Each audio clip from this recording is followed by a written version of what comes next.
呢度咧就係薄扶林村舞火龍嘅現場啦，震耳欲聾嘅鼓聲一響，原來咧旁邊早已經準備咗一條細龍俾各位感受下嘅，真係咧估唔到原來現場咧係非常之多人想試下舞龍噶。其實咧除咗小朋友，大人都可以試下噶。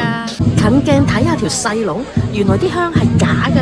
時間一到，鼓聲又再一次響起啦。喺呢度咧等待條龍出嚟嘅呢幾分鐘，其實咧都要俾啲掌聲，維持秩序嘅所有工作人員啊，因為大家咧都好期待，亦都好想影到條龍衝出嚟嗰一下。總之辛苦晒現場嘅各位工作人員啊，整條龍由龍頭到龍尾咁樣跑住出嚟呢，我諗成條龍喺鏡頭面前出現嘅時間1分鐘都冇啊！工作人員呢話俾我知，另一個最精彩嘅環節呢，就係條龍會打圈啊！呢個時候呢，就要緊緊捕捉住條龍打成個圈嘅狀態，然後影相。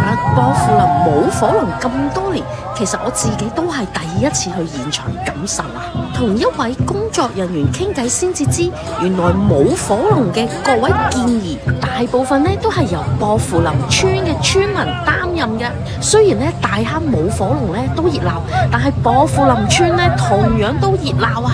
火龍呢喺薄扶林村做完一輪儀式同巡遊之後呢，就會直落去華富村，再落去瀑布灣啊！講下點解薄扶林村會有舞火龍呢？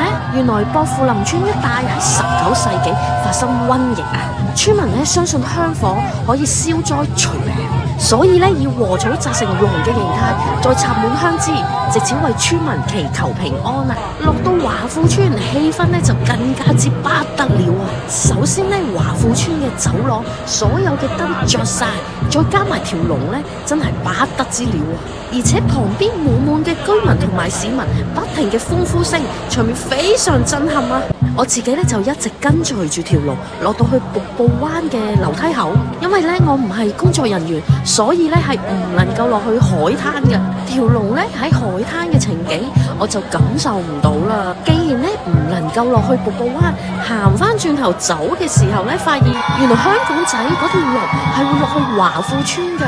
佢哋條龍真係好長好長啊，或者呢長度都應該等同於大坑嗰條火龍啦。其實呢，我而家先至知，原來香港仔係有一條屬於佢哋自己嘅龍啊！除咗有一條滿插住香枝嘅傳統龍之外呢，原來龍都隨住時代嘅進步，多咗一條電子龍啊！好閃好閃啊！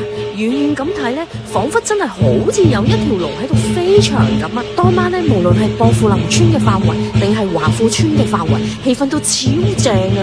如果大家今年仲未去薄扶林村感受過，希望下一年都仲有機會啦！薄扶林村嘅舞火龍係香港非物質文化遺產，要保留㗎。